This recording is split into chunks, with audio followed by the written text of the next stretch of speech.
Hello, ভালো আছেন? তো ভালো, কিন্তু কে আপনি? আপনি কি সিঙ্গেল? হ্যাঁ, আমি সিঙ্গেল। আমি তো আপনাকে চিনি না।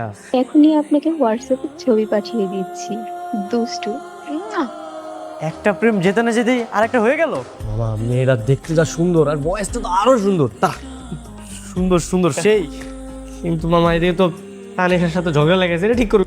যাক বাবা, আমি ভালো আছি, কোনো রিলেশনের মধ্যে নাই, নো প্যারা নো টেনশন। রেসো কত সুন্দর। ও মানে গতকালকে থেকে ফোন দিতেছে, আজকে ওর সাথে দেখা করতে চাও। এটা তো পাকিস্তানি মডেল, ও তোমাকে কল করবে কেন? ঠিক আছে, আমার সামনে কল দাও তো। কল দিব? হ্যাঁ, দেখি কোন মেয়ে ধরে, দেখি। হ্যালো, আসসালামু আলাইকুম, কে? মানে বুঝলাম না, তোমার ভয়েসটা এরকম ছেলেদের মতো লাগতেছে কেন? ছেলেদের মতো না, এটা ছেলেই। কাজটা তোমার বন্ধু করেছে, দেখো।